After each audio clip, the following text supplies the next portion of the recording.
quiere escuchar a su pueblo rendirse sinceramente en adoración, hermanos. Así que yo le invito a que sigan ese sentir, adorando a Cristo con libertad, hermanos, por lo que Él ha hecho en nuestras vidas, lo que hizo, pero lo que seguirá haciendo, hermanos. Aleluya.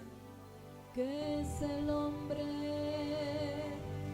para que te acuerdes de él? ¿Y quién soy yo para que me visites? Es por eso que hoy estoy ante ti agradecido, mi Señor.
pasando por un momento de prueba, de lucha, de enfermedad, lo que sea que esté pasando, yo le quiero recordar algo, que Él es su fortaleza, que Él quiere traerle paz, que Él quiere sanarlo, que quiere traer sanidad, que quiere traer libertad a su pueblo. Solamente confíe en Dios y ponga su mirada en Cristo. Confíe en el que Él quiere obrar y quiere ser nuestra fortaleza, hermanos, en el día de prueba. Por eso me encanta este canto. Aleluya, sí, Señor. Porque nos viene a recordar esto, hermanos, que no podemos estar sin Cristo, que Él es nuestra necesidad. Aleluya, Señor. Cuando hemos experimentado a Dios, hermanos, no podemos alejarnos de Él porque Él es nuestra necesidad. Aleluya. Porque nuestro corazón, hermano, siente un deseo por Él. Y si usted siente ese deseo, hermano, Aleluya. siga alabando al Señor en esta tarde. Aleluya, Señor. Te adoramos en esta tarde, Señor. Te adoramos, Dios. Yo te busco. Sí, Señor, con hambre, Yo con desesperación. te busco. Porque solamente tú satisfaces nuestra alma. Con fuego Porque solamente tú traes gozo a nuestras mi vidas. corazón. Yo te busco. Levante su voz, hermano. Yo Levante te su voz a Dios en busco. esta tarde. Recibe mi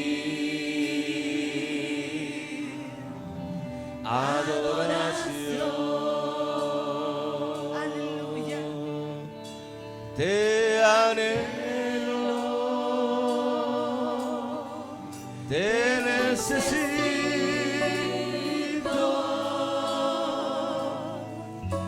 te amo más que a mi ser. Te anhelo, te necesito,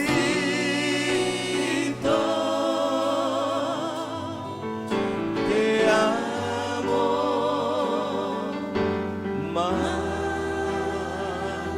que a mi ser.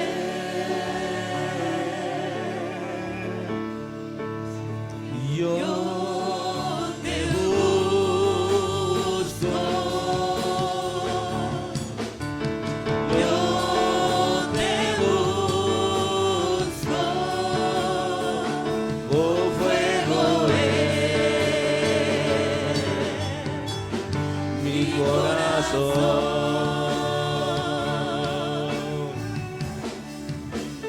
Yo te busco, yo te busco, Señor, aleluya. Recibe mi Aleluya. adoración. Tu pueblo te adora, Dios. Te Te necesitamos anhelo, cada día en nuestras vidas, te Padre. necesito, te amo más que a mi ser. Te anhelo, te necesito,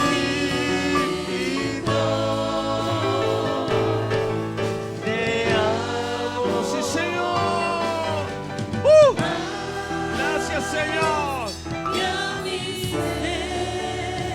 Cántele una vez más al Señor. Yo te busco. Yo te busco. Cántele con su corazón.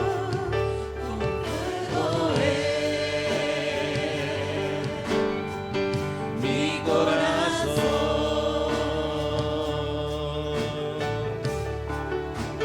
Yo te busco. Yo te busco. Recibe mi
más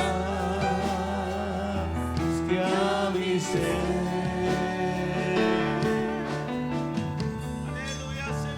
Así voy a estar dejando el lugar en esta tarde.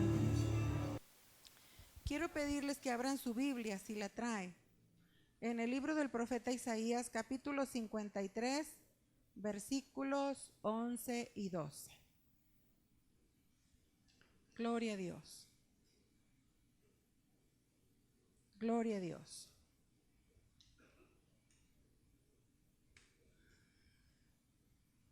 Isaías capítulo 53, versículos 11 y 12.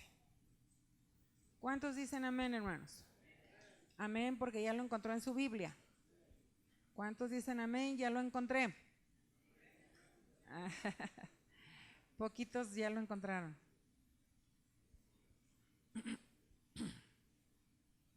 Isaías, el profeta mayor, uno de los profetas mayores. Algunos dicen que es el evangelista del Antiguo Testamento,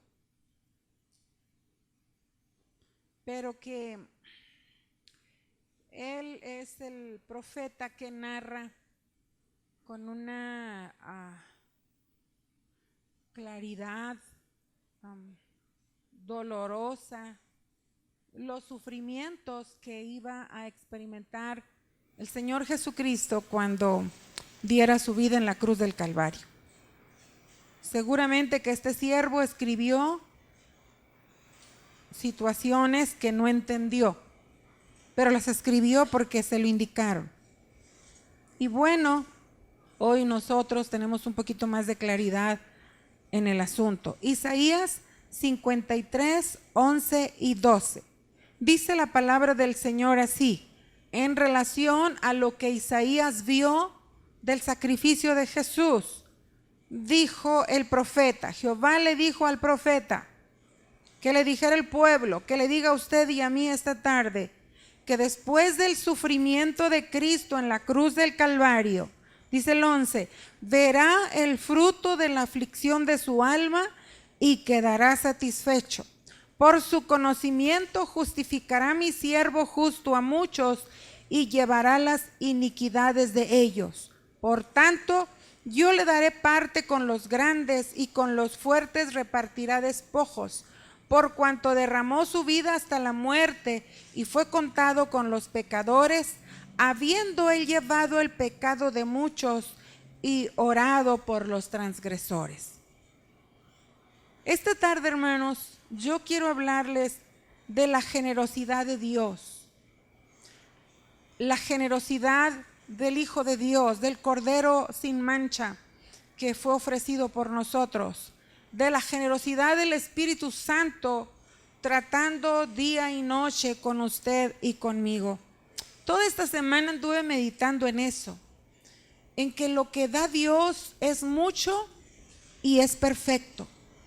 Lo que Él hace por nosotros es bueno en gran manera, es excelente.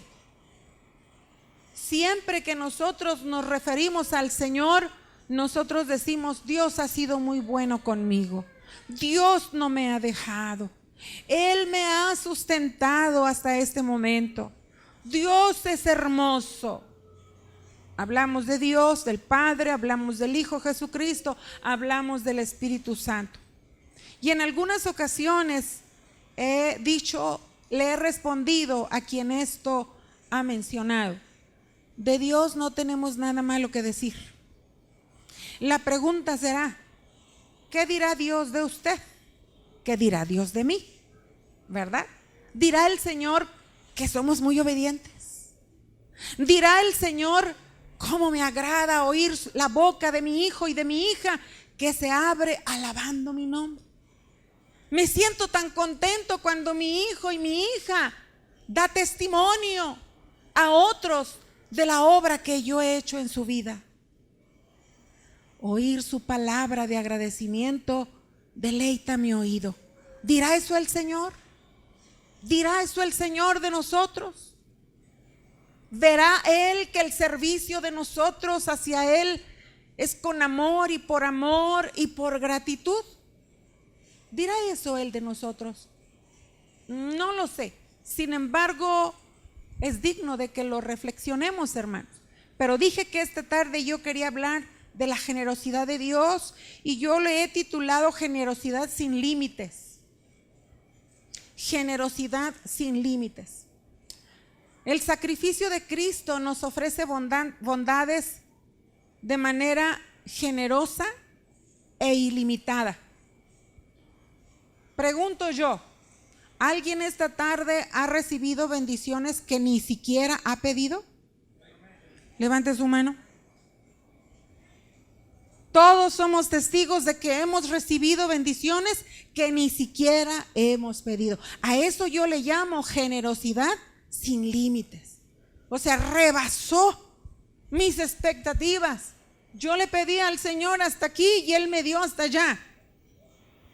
Qué tremendo, hermanos. Por eso deseo que la reflexión de esta tarde, usted y yo decidamos aprovechar esa bondad, disfrutando el abundante favor que Dios nos da, pero también seamos agradecidos. También procuremos ser agradecidos, hermanos. No solamente darle gracias al Señor, sino compartir con el que no le ha conocido. Digo que es Dios generoso ilimitadamente, porque en Él usted va a la palabra y encuentra promesas, y encuentra bendiciones, y encuentra el trato de Dios. Y muchas veces aparece esta palabra: en el Señor es todo, en el Señor son todos, en el Señor son muchos. Ya sea para bendecir o también para enviar juicio. Hay porciones en la palabra y solamente seleccioné 4 frases. Dijo el escritor: todo aquel que en Él cree, todo, por cuanto todos pecaron, están destituidos de la gloria de Dios. ¿Se fija? Todos, no hay excepción, ni para lo bueno ni para lo malo. Todo aquel que invocare el nombre del Señor será salvo. Y dijo Jesús: venid a mí todos los que estéis cansados y cargados, yo los haré descansar. Es por eso que esta tarde le digo que la muerte de Cristo en la cruz del Calvario es para bendecir a la raza humana. Y dice el coro de los niños: en el arca de Noé caben todos y caben bien. Así que hay lugar para todos, hermanos, en la gracia del Señor. Quiero pues decirle en lo que consiste la generosidad ilimitada de nuestro Dios, misma que cada día Él nos favorece a usted y a mí. Pero antes le leo otra traducción de los mismos versículos que leímos, para que tenga un poquito más de comprensión. A los amigos que nos visitan, al hermano que apenas está relacionándose con nosotros, quizá nos escuche hablar de esto, domingo de consagración. Para nosotros cada primer domingo del mes le llamamos domingo de consagración. Hacemos un ejercicio de carácter espiritual que consiste en tener una hora de oración y luego participar de la Santa Cena. Cristo mandó que hiciéramos esto. Todas las veces que lo hagas, la muerte del Señor anunciarás hasta que Él venga. 2 acontecimientos recordamos. Y le llamamos domingo de consagración porque lo utilizamos como medio para reflexionar en lo que hice, en lo que no hice, en lo que debí de haber hecho, en lo que no debí de haber hecho. Y agradecer a Dios que nos dé la oportunidad de pedir perdón por las fallas, por los errores, por las debilidades y por los pecados cometidos. Porque la verdad de las cosas es que Cristo dio su vida en la cruz del Calvario para salvar a los pecadores. ¿Cuántos dicen amén, hermanos? Ese es el propósito principal. Entonces yo voy a hablar mucho del pecado en esta tarde. Y bueno, recito lo que la traducción viviente indica en relación a los mismos versículos. Dice esta versión: cuando vea, ¿quién? Cristo. Cuando vea todo lo que logró mediante su angustia, quedará satisfecho. Y a causa de lo que sufrió mi siervo justo, hará posible que muchos sean contados entre los justos, porque Él cargará con todos los pecados de ellos. Fíjese bien, muchos, todos. Dice el versículo 12: yo le rendiré honores de un soldado victorioso, porque se expuso a la muerte, fue contado entre los rebeldes, cargó con los pecados de muchos e intercedió por los transgresores. Jesucristo quedó satisfecho con su gran obra. Una obra, hermanos, muy dolorosa, muy vergonzosa, que hasta la fecha, entre todos los crímenes que la humanidad ha realizado, este es uno de ellos que abochorna la humanidad, porque caramba, los seres humanos cuando nos proponemos ser malos, somos malos, malvadísimos. Y en la muerte del Señor hubo una hazaña cruel de aquellos, ¿verdad?, que le dieron muerte, no lo merecía. Es verdad que estaba escrito, pero usted sabe, y yo también, que él no lo merecía. No debía de estar en ese lugar, pero muy bien, gracias a Dios porque en obediencia lo hizo y a nosotros nos bendijo. Por eso yo hablo de la generosidad ilimitada. ¿Qué hizo nuestro Dios para manifestarnos esa generosidad sin límite? Voy a utilizar estos dos versículos y voy a alterar uno primero y uno después. Lo primero que le quiero mencionar es que el texto bíblico dice que llevó el pecado de muchos. Llevó el pecado de muchos. Habiendo él llevado el pecado de muchos, dice el versículo 12. Yo veo aquí, hermanos, la generosa bondad de nuestro Dios de manera ilimitada, porque él llevó el pecado de muchos, de usted y el mío. Sí, de usted y mío. Él llevó el pecado de muchos. La palabra del Señor nos informa que todos nacimos en pecado. Eso dice la palabra. Usted lo sabe, pero sépalo porque lo dice la Biblia, no porque se lo dijo alguien. En pecado nacimos, dijo el salmista, en pecado me concibió mi madre. Adán y Eva fueron ubicados en el jardín del Edén y tenían una relación hermosa con Dios. Y Dios les dijo, no hagas esto, y ellos lo hicieron. Ya lo tomaba a cuenta el hermano Solís el día jueves. Y Dios les dijo, no lo hagas, y lo hicieron. Y al hacerlo, ellos pecaron y transmitieron el pecado a su descendencia. De modo que hasta el día de hoy, usted y yo, sus hijos y los míos, y los que todavía no nacen, llevarán esta marca, la marca del pecado, la tendencia a hacer lo malo. La tendencia a hacer lo malo. En el caminar de la vida, hermanos, nosotros empezamos a practicar el pecado. Somos bebés, no tenemos conciencia de pecado, notamos que los niños se portan de manera no correcta, negativa, solo que cuando están chiquitos nosotros los festejamos, ¿verdad? Si avienta el biberón, ¡ay, qué hermoso! ¡Qué bebé tan lindo! Si le da una cachetada a mamá, ¡ay, qué lindo! Pero déjelo que tenga 5 años. A ver si le dice, ¡qué lindo mi bebé! Ya de 20 y tantos años y que le dé una cachetada. ¿Ah? Es tendencia a lo malo. Bien, en el caminar de la vida nosotros vamos practicando el pecado. Y día a día, entre más crecemos y no hay un cambio en nosotros, le vamos añadiendo de nuestra cosecha, oiga. Vamos añadiéndole malas costumbres, malos hábitos, malas palabras, malos sentimientos, malas emociones. Y de ahí, todo lo demás que usted sabe, no lo voy a mencionar. Hace poco salía un anuncio en la televisión. Creo que me divierto más con los comerciales, encuentro reflexión para predicar, hermanos. Y en ese anuncio estaba una señora con un bebé recién nacido. La filosofía del anuncio era hablar a favor de los valores. Y cuando le ponían la imagen al bebito, al pequeño, la reflexión que decía la voz al respecto decía, él no nació robando. Y otras cosas más. Solamente eso me detengo ahí. Él no nació robando. Y bueno, decían otros detalles más. Él no nació haciendo esto, él no nació haciendo aquello. Claro que no. Los bebés no nacen haciendo eso, pero a medida que crecen, si no hay una instrucción, el pecado se va agravando en la vida del ser humano. La Biblia dice, hermanos, que el pecado es maldición. Y Cristo llevó esa maldición sobre su cuerpo. El profeta dice que Él llevó el pecado de muchos.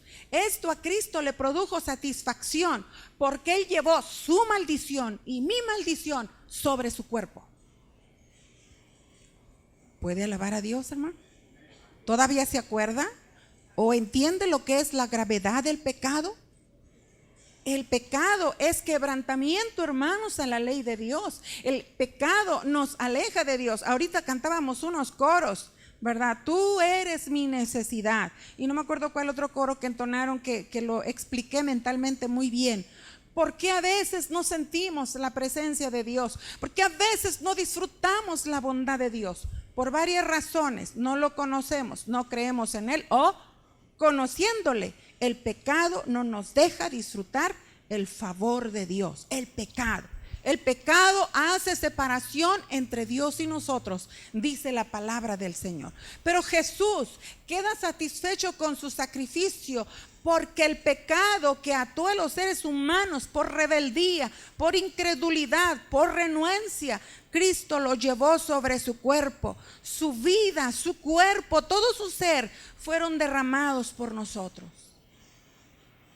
Mientras que Él experimentó dolor por su mala manera de vivir y por mi desvergüenza, Él llevaba sobre sus espaldas la maldición de mi rebeldía. Él fue quebrantado para que usted y yo fuéramos vivificados. Él fue tratado de manera cruel para que usted y yo ahora pudiéramos decir: soy hija de Dios.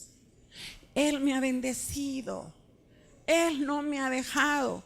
Pero Cristo en la cruz del Calvario soportó la vergüenza de morir como el peor de los criminales. Él no merecía estar en la cruz. Era su lugar, hermano. Era su lugar, hermana. Era mi lugar, hermana Margarita. El más moralista que está presente en esta tarde merecía estar en esa cruz y ser azotado y ser maldecido y ser clavado en sus manos, en sus pies, y llevar una corona de espinas en su cabeza. Pero Cristo lo hizo por amor a usted y por amor a mí. Se sintió satisfecho, porque a pesar de su sufrimiento hizo posible que nosotros fuéramos liberados de la maldición del pecado. El castigo que usted y yo merecíamos fue sobre Él. Los seres humanos sin Cristo no conocemos la magnitud del pecado. Justificamos nuestras malas obras. Es más, el término pecado no existe en su vocabulario. Es error, es falla. No suena tan grave, ¿verdad? Agarró la pistola y mató a la señora y a los 2 niños. Es un error. Es un error. Es una falla. Indujo al muchachito, a la muchachita, a que se volvieran adictos a la cocaína. Es una falla. Es una debilidad, porque tiende a ser fornicario, libidinoso, maldiciente. Es una debilidad. Es una debilidad. Pero la Biblia dice que es pecado. Y el pecado es muerte. Y el pecado es maldición. Eso dice la palabra. Y por ese mal sobre la humanidad, Cristo dio su vida en la cruz del Calvario por nosotros. Por eso digo que a veces el ser humano no mide el alcance del pecado cometido. Lo tremendo, hermanos, es que a veces nosotros que decimos conocer a Cristo tampoco alcanzamos a medir el alcance de nuestras rebeldías. Dios eterno. Es por eso que acudimos cada mes a decirle al Señor: perdóname, te fallé. Hacemos un análisis. Es personal. No le decimos a los demás. Pero hacemos un análisis. Se acabó el mes de mayo. Hermanos que participamos de la Santa Cena, ¿cuántas veces nos enojamos en el mes de mayo? ¿Dijimos alguna mentira? ¿Criticamos a alguien? ¿Juzgamos a alguien? ¿Ofendimos a alguien? ¿No adoramos a Dios de corazón? Esos son fallas de nosotros. Afectamos su santidad. Pues eso es lo que venimos a hacer, hermano. Y otras veces los pecados son de mayor trascendencia. Eso es lo que venimos a hacer cada mes cuando recordamos el sacrificio de Cristo. No tenemos conciencia del alcance del pecado cometido. No alcanzamos a discernir las consecuencias que nos acarreamos cuando abrazamos un pecado. No lo alcanzamos a medir. Tampoco alcanzamos a dimensionar el daño que hacemos a segundos, terceros, cuartos y quintos. Usted y yo estamos pensando que yo pequé, pero nadie se dio cuenta. Yo le saqué la garra, pero no pasó nada. Pues total, fui yo. Pero a la hora que usted se quiere acercar a Dios, el Señor le dice, hola, hey, ¿te acordaste? ¿Que afectaste la vida de? Quizá nos justificaremos. Es que se me chispoteó. Es que estaba enojada. Es que hasta usted lo hubiera hecho. Pero no nos atrevemos a decirle, hasta tú, Cristo, lo hubieras hecho. Porque Cristo no lo hizo, hermanos. Si lo hubiera hecho, no hubiera dado su vida por nosotros en la cruz del Calvario. En Él no hubo pecado. Por eso su muerte fue ofrecida y fue aceptada como sacrificio para perdonar las maldades de los seres humanos. Por eso digo que no alcanzamos a dimensionar el alcance de la afectación que producimos con una rebeldía de nosotros. Jesús generosamente nos arropa llevando el pecado de muchos. Pero ya lo llevó una vez, hermanos, ya no lo va a hacer otra vez. Una vez por los injustos, para llevarnos a Dios, dice la palabra. Pablo le recomienda a un joven pastor, huye de las pasiones juveniles. Cuidado con esas tentaciones para pecar. Mejor corre, mejor retírate, no te acerques. No importa que se burlen de ti, no importa que no te entiendan, no importa que te critiquen. Tú fuiste llamado, fuiste llamada a vivir una vida de limpieza. Por eso te perdoné, dice el Señor. Por eso te aparté, por eso limpié tu vida, para enseñarte un estilo de vida diferente. Jesús se sintió satisfecho porque llevó el pecado de muchos. Por eso en este momento le diría a usted, si usted no tiene ninguna atadura de pecado, siga vigilando su vida y sosténgase. Si hubiere aquí alguien que tiene problemas con algún pecado, no se agobie, reconozca, confiéselo y pida perdón. Esta tarde es tarde de victoria para todos nosotros. ¿Cuántos dicen amén, hermanos? Bien, número 2. La satisfacción de Jesucristo en su obra redentora, en su generosa bondad ilimitada. Dice también el profeta que no solamente llevó el pecado de muchos, sino que justifica a muchos. Alguien diría que quiere decir lo mismo, pero permítale explicarle un poquito por qué yo veo una diferencia entre el primer aspecto que ya le indiqué y este que le menciono. Cristo justifica a muchos. Justificar es un sinónimo de transformar. Desde el punto de vista bíblico y espiritual, alguien que ha sido justificado quiere decir, según la Biblia, que es una persona injusta y que por la obra de Cristo ha pasado a ser justa. Quiere decir que es una persona culpable de pecado y culpable de muerte, pero por la obra de Cristo es declarado inocente. Es una persona que está endeudada porque su mala manera de vivir le ha hecho acumular ascuas de fuego sobre su cabeza. Pero cuando viene a Cristo, Cristo le dice: tu deuda ha sido cancelada. Eso es justificar. ¿Cuántos justificados hay aquí? ¿Cuántos justificados hay aquí? ¿Cuántos sabían que eran culpables y al venir a Cristo sienten el peso de la culpabilidad de mi pecado me fue quitado? Eso es hermoso, hermanos. Cristo nos viste de su justicia, porque la justicia que hoy ostentamos no es nuestra, es de Cristo. Si hay buenas obras en usted, es por Cristo, hermano. Usted es noble, es por Cristo. Usted dice la verdad, es por Cristo. Usted es una persona compasiva, es por la obra de Cristo. En usted y en mí no hay nada nuevo, hermanos, no hay nada bueno. Dice la palabra del Señor que antes de venir a Cristo, nosotros éramos podrida llaga e hinchazón, desde la mollera hasta la punta de los pies. ¿Puede alabar a Cristo? Eso éramos, hermanos. Eso éramos, con todo y nuestras mejores galas, con todo y nuestra mejor etiqueta, con todo y nuestra galanura en cuanto a conocimiento se refiere. La Biblia dice: podrida llaga e hinchazón, desde la mollera hasta la punta de los pies. No había nada sano en nosotros, pero Cristo, con su sacrificio en la cruz del Calvario, nos justificó. Quitó la etiqueta de culpable y escribió otra. Dijo: inocente, no por su obra, por mi obra en la cruz del Calvario. Pregunto yo, ¿será digno Cristo de alabanza, sí o no? Sí, hermanos. De agradecimiento, sí. De cánticos que glorifiquen su obra, sí.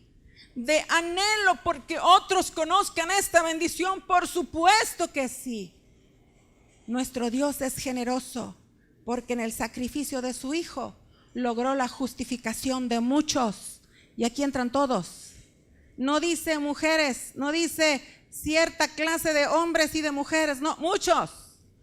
Todos los que quieran y todos los que creen. Cristo, cuando nos viste de su justicia, cancela todo temor. Cancela todo sentido de culpabilidad. Desbarata las cadenas de esclavitud en las que nos encontrábamos a raíz de vivir en una vida de pecado. Esto es lo que hace Cristo cuando justifica la vida del hombre y de la mujer que decide creer en el Evangelio de Jesucristo. Dice la palabra del Señor en Hebreos 2:15 que Cristo Jesús, por haber participado de nuestra humanidad, Él fue capacitado para librar a todos los que por el temor de la muerte estaban durante toda la vida sujetos a servidumbre. Eso dice el escritor a los hebreos. Solo Cristo lo puede hacer. Ahorita que estábamos cantando, ¿cómo dice la alabanza? Te mueves en tu pueblo trayendo sanidad. Pero esa parte, te mueves en tu pueblo. Yo cerré mis ojos. Ay, sentía que mi espíritu me decía: ¿crees que me estoy moviendo entre mi pueblo? Y yo le dije al Señor: sí, te estás moviendo.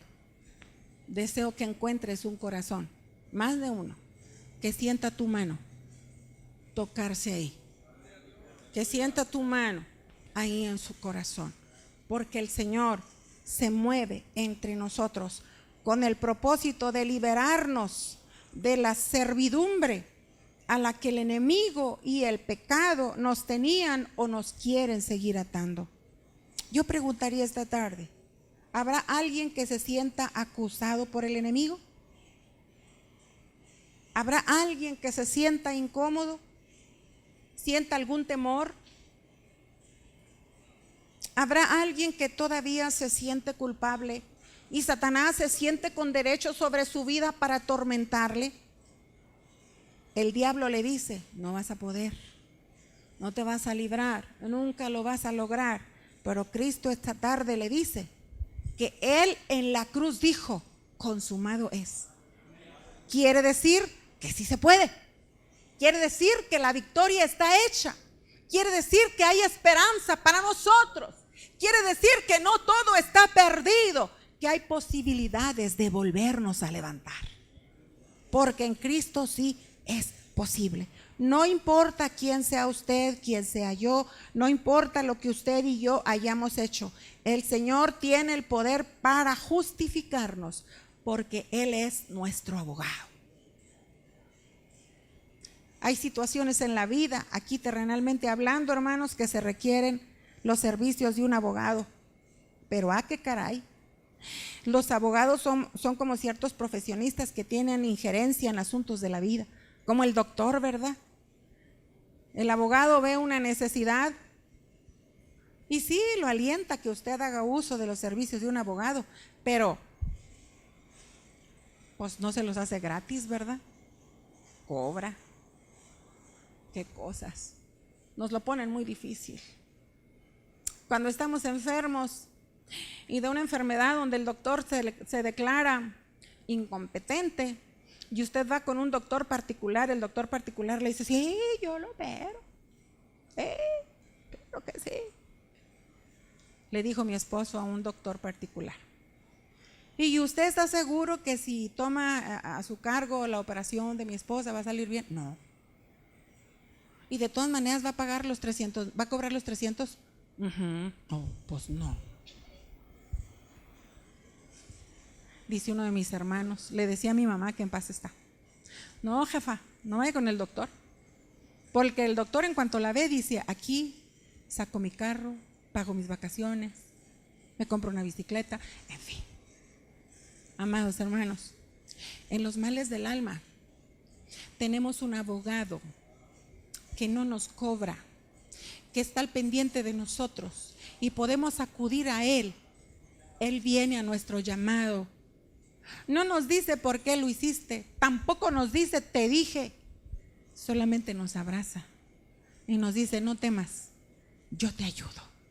Y no nos cobra, hermanos, todo es generosamente a su favor. ¿No cree usted que Cristo es digno de ser glorificado, hermanos? ¿Será o no será su generosidad ilimitada? Claro que sí, hermanos.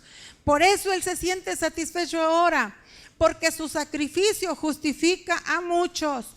La puerta de la gracia sigue abierta. Si en esta tarde hubiera alguien que se siente poquita cosa delante de Dios, que los temores, el sentido de culpabilidad, la ligadura, la atadura todavía le molesta, le estorba, lo atormenta, Cristo le dice esta tarde: yo te hago libre si tan solo decides creer.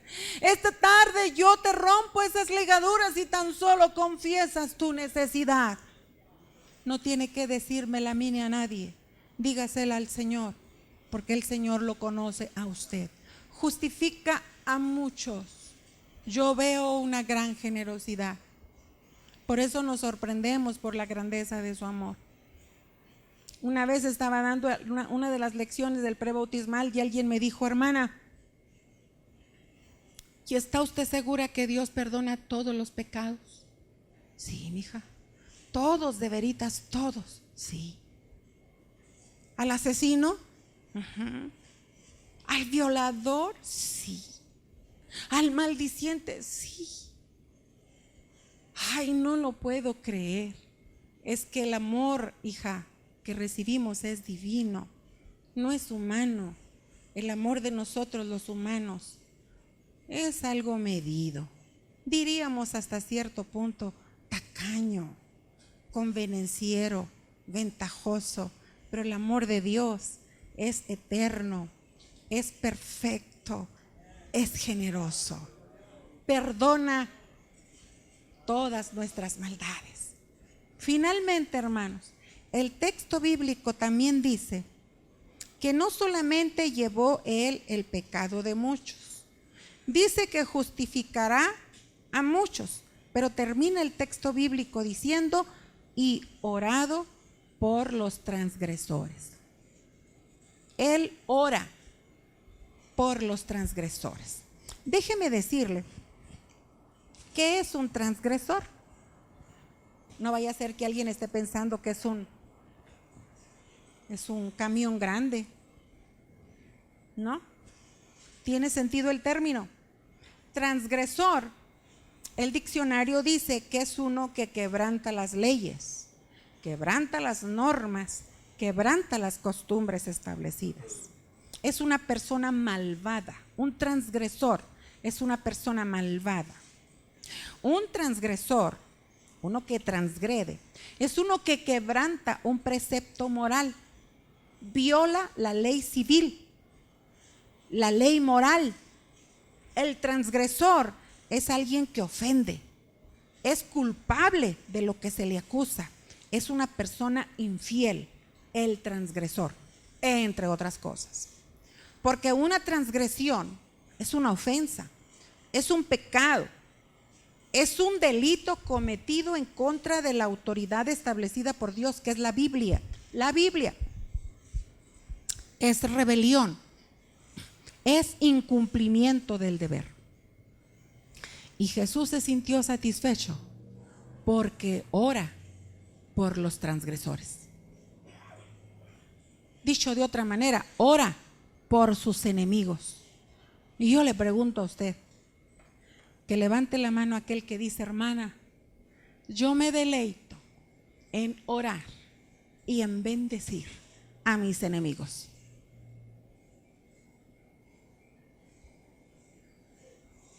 ¿No hay manos levantadas? ¿No hay nadie en que se deleite orando por el enemigo? ¿Batallan para orar por los enemigos, hermano? ¿O usted no tiene enemigos? Ah, no, yo creo la hermana Margarita por lengua larga. Es que usted no tiene enemigos. Sí, yo sí, hermanos. Y no crea que es don Ramón, porque alguien ha dicho, su peor enemigo duerme con usted. No, no es don Ramón. Ha de ser porque usted no tiene enemigos. Yo sí he batallado para orar por los enemigos. La primera experiencia la tuve cuando tenía alrededor de 10, 11 años. Una chamaca de la iglesia. De esas veces que pasa, ¿verdad? Entre adolescentes, entre jóvenes, que de repente no nos llevamos bien. Bueno, ella no se llevaba bien conmigo. A mí no me gustaba su manera de ser. No me gustaba su manera de ser. La tuve un ratito como alumna en la escuela dominical. Pero luego me consiguió novios y novias ahí entre los chamacos. Todo estaba muy en paz, pero todo es que llega ella. Oye, que no te gusta fulano, oye, que te gusta sutana, oye, que te lo consigo, oye, que te la consigo. Y se volvió un merequetengue en la clase, hermano. Y era muy problemática la muchachita, pero estaba muy necesitada. Sus padres no vivían en armonía, no conocían a Dios. Ella era una muchachita de esas de la calle que empezó a ir al templo y bueno, pero era muy conflictiva. Y un día yo ya estaba cansada. No, dije, voy a decirle a los pastores que a ver qué hacen con esta muchacha porque no hace caso. Pero el Señor me dio una gran lección. No le cuento todo lo demás, solo le cuento que le digo que el Señor me dijo: bendícela. Bendícela. Y yo le decía: no puedo, porque voy a ser hipócrita. ¿Cómo te voy a pedir que tú bendigas a esa muchacha si es una muchacha malvada? Y la palabra me decía: bendícela, bendícela, bendícela. Estuve algún tiempo forcejeando en oración con mi Señor hasta que finalmente le dije: Señor, está bien, me rindo. Bendice a Magdalena, Señor. Pero ya se lo dije llorando. Que conste que tú sabes que ha hecho muchos desórdenes y a mí me ha hecho daño, pero si tú dices que yo la bendiga, la bendigo en el nombre del Señor. Cuando yo empecé a orar así, hermanos, entonces el Señor me abrió los ojos y me hizo ver que era una muchacha desubicada, necesitada de amor, de calor familiar, de ternura divina. Oh, pues entonces ya empecé a orar más relajadita. Ya no le cuestioné nada al Señor. Digo esto para compartirle que la verdad de las cosas, yo sí he batallado para orar por mis enemigos, hermano.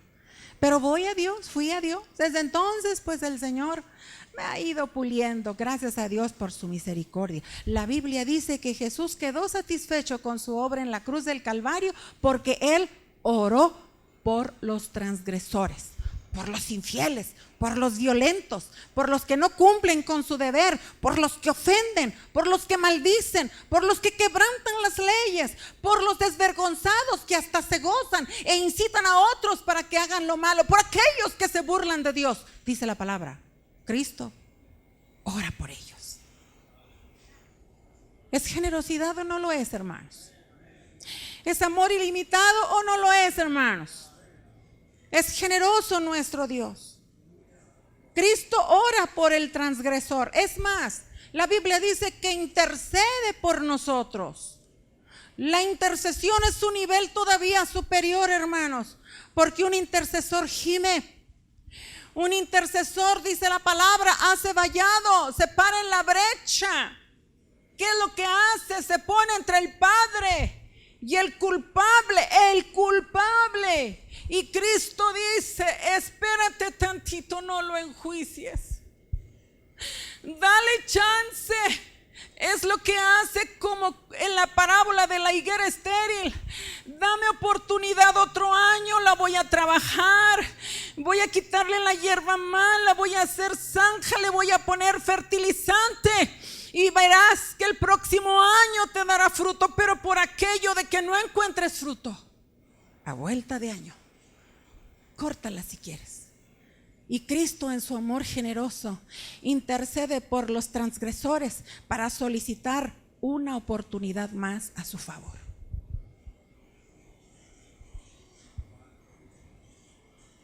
¿Cuántos estarán de pie ahora por la oración de Cristo? ¿Cuántos? Y todavía están pecando. En este momento están ofendiendo al prójimo, están fornicando, están adulterando, están matando, están robando a Dios, están burlando de Dios. Y Cristo está intercediendo por ellos. ¿Quién sabe si en esa intercesión estemos incluidos varios de nosotros? ¿Quién sabe si esta tarde esté diciendo mi Señor al Padre: papá, yo sé que a Margarita ya se le acabó el tiempo, pero dale otra oportunidad, a ver si se compone? Eso es interceder, hermanos. Eso es impedir juicio. Eso es arropar por misericordia. Yo no sé cuántos en esta tarde se sientan así, que a lo mejor están viviendo de gracia, que han sido guardados por esa generosa bondad de nuestro Dios. Es generosidad ilimitada, pero Cristo intercede. Cristo ruega siempre, siempre. Está intercediendo, hermanos, por el transgresor.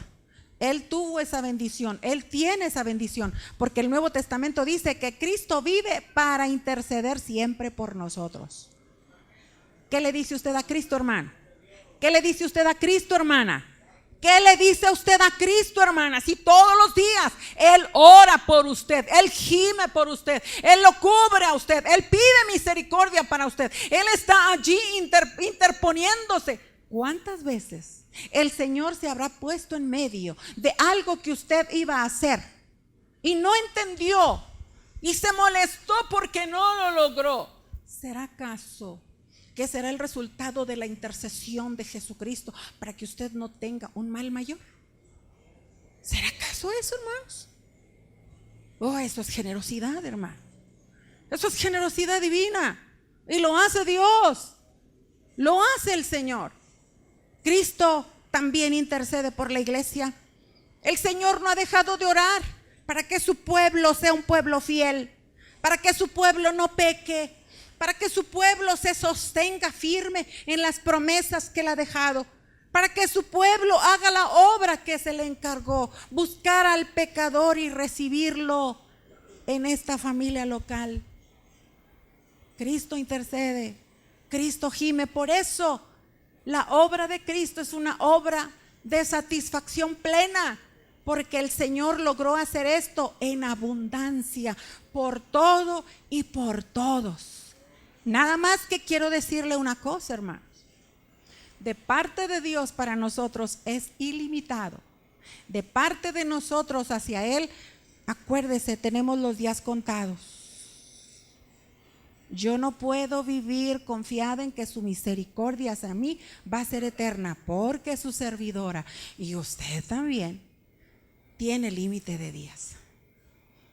Y si no aprovecha la bondad de Dios ahorita que tiene vida, después de la muerte ya no hay oportunidad. Por eso el Señor dice: hoy es el día de salvación. Hoy es el día de salvación. Hoy es el día de amistarte con Dios. Este es el día de pedirle al Señor misericordia. Por eso el Señor dice a través de diferentes porciones: el trono de la gracia está abierto para que vengas y encuentres ayuda y oportuno socorro. No sé, hermanos, qué es la necesidad que le agobia ahora, pero la generosidad de Dios esta tarde lo quiere abrazar otra vez. Otra vez. El Señor está satisfecho por haber logrado estos beneficios a su favor y a mi favor. Él está contento.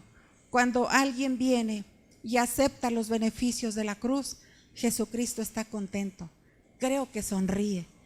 Cuando alguien abre su boca y con lágrimas en sus ojos le dice al Señor: gracias, Señor, por haberme perdonado, Él sonríe, porque su sacrificio fue realizado de manera efectiva. Cuando alguien débil reconoce que se ha retirado del Señor y que hizo cosas que no debió haber hecho cuando fue apartado para su propósito, el Señor sonríe y dice: qué bueno que mi hijo, que mi hija aprovechó el tiempo, porque no tiene mucho tiempo, se le está terminando, pero hizo la mejor decisión. Esta tarde, hermanos, el Señor quiere abrazar su vida y la mía otra vez. Yo no sé cuántos quieran el abrazo del Señor. Ignoro quién en esta tarde está urgido de un abrazo. ¿Necesita acaso que el Señor perdone el pecado cometido? ¿Necesitará acaso que el Señor le arrope porque ha sido un transgresor a la ley? ¿Necesitará acaso que el Señor interceda por usted para que se logre levantar?